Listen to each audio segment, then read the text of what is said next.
نحمده ونصلي ونسلم على رسوله الكريم اما بعد اللهم صل على محمد وعلى آل محمد وبارک وسلم۔ اللہ تعالی ہمیں تمہیں اپنا بنائے، نیکی کی توفیق دے اور برائی سے بچائے۔ رسول اللہ صلی اللہ علیہ وسلم نے ارشاد فرمایا، میری امت جب دنیا کو قابل وقت و عظمت خیال کرے گی تو اسلام کی ہیبت اور عظمت ان کے دلوں سے نکل جائے گی۔ جب امر بالمعروف اور نہی عن المنکر کو چھوڑ دے گی تو وحی کی برکات سے محروم ہو جائے گی، اور جب آپس میں سب و شتم یعنی گالی گلوچ اختیار کرے گی تو اللہ کی نگاہ سے گر جائے گی، او کما قال علیہ الصلوۃ والسلام۔ اسی حدیث کی روشنی میں بات کو بڑھاتے ہیں۔ پہلی چیز جو آپ نے ارشاد فرمائی وہ یہ تھی کہ جب میری امت دنیا کو قابل وقت و عظمت خیال کرے گی۔ یہ بڑی عجیب بات ہے۔ حب دنیا کو ہمیشہ مہلک قرار دیا گیا اور اس سے بچنے کی پرزور لفظوں میں تاکید کی گئی ہے۔ اسے ملعون قرار دیا گیا ہے۔ دنیا کی حقیقت بیان کرتے ہوئے علماء نے ارشاد فرمایا، ہر وہ چیز جو بندے کو خدا کی یاد سے غافل کر دے اسے دنیا کہتے ہیں۔ اس کے روپ مختلف ہیں، کبھی وہ رشتوں کی صورت میں، کبھی وہ معاملات کی صورت میں، کبھی وہ معاشرت کی صورت میں، اور کبھی وہ شخصیت کی صورت میں رونما ہوتی ہے۔ ہر صورت سے بچنے اور گریز کرنے کا حکم دیا گیا، اور شد و مت سے کہا گیا کہ یہ ایک ایسی خوفناک بھیانک چیز ہے جس دل میں جا گزری ہو جائے اللہ کی محبت نہیں رہتی اور بندہ کفر تک پہنچ جاتا ہے۔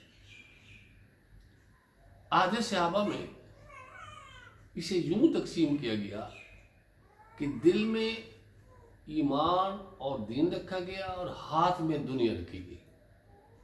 جب بھی کوئی تقاضا آتا دنیا کو چھوڑ دیتے اور ایمان اور دین کو بچا لیتے۔ یہی وجہ تھی کہ وہ معاشرہ ارتقاء پذیر ہوا، ترقیوں کے منازل کو طے کرتا چلا گیا، کہیں بھی ان کے لیے کوئی رکاوٹ کی شکل پیدا نہیں ہوئی، اور وہ اس پر بڑے خوش رہتے تھے کہ ہم نے اپنے دین کو بچا لیا۔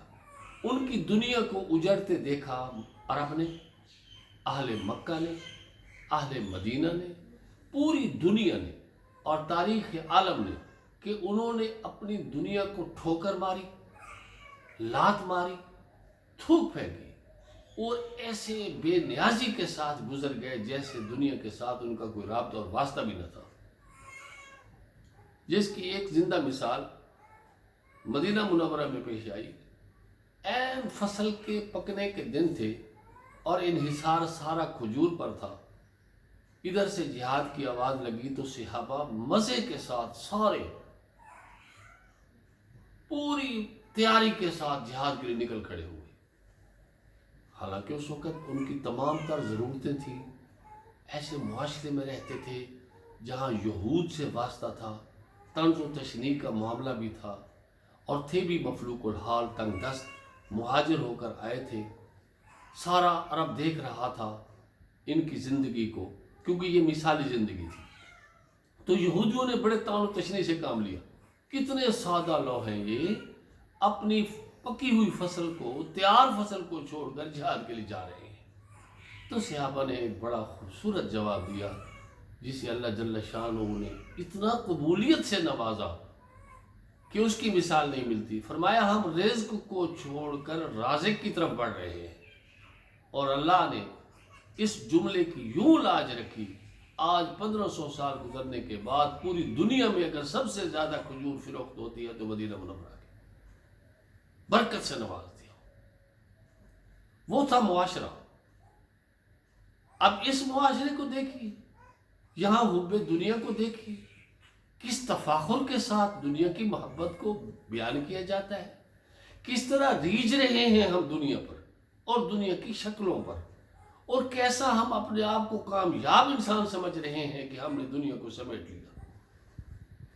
جب دنیا کو سمیٹنے ہم اتنے ہی فکر مند ہیں اور دنیا کے اتنے ہی خواہاں ہیں، تو پھر یہ بات بھی طے کر لیجئے کہ جب حب دنیا دل میں آتی ہے تو اس دل میں گناہ کو آنے کے لیے کسی دستک کی ضرورت نہیں پڑتی، اس گھر میں گناہ کو آنے کے لیے بھی کسی دستک کی ضرورت نہیں پڑتی، اس معاشرے میں بھی گناہ کو آنے کے لیے کسی دستک کی اجازت کی ضرورت نہیں پڑتی، بلکہ اس کا تو استقبال کیا جاتا ہے۔